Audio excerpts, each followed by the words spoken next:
And it started off with this lieutenant, Stanislav Petrov, who at that time, he was a young lieutenant in the Soviet Union. He was in charge of the early warning system for nuclear warheads. But it so happens on that night, on September 26, 1983, he went into his night shift. They get an alert. The United States had launched a nuclear weapon.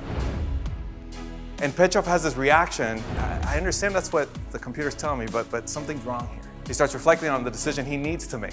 But he also starts to think and reflect on his fiancée, on his family, and he doesn't make that phone call. And it so happens when the clock hits 0, nothing happened. Of course, that story does not come out the next day saying, hey, you know what, we didn't launch the nuclear weapons. That story comes out 20 years later. And today he's known as the man who saved the world. But you can imagine the 20 years that he had to live through, not following what your computer was telling you. But I think it was also a good reminder of what was coming ahead.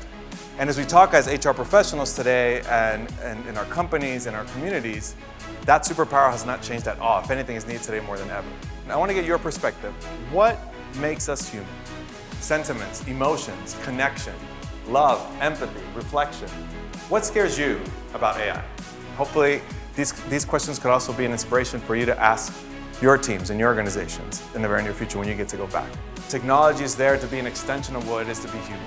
How we decide to develop and engage our employees and our companies and our communities matter today more than ever. That human premium experience is in our control.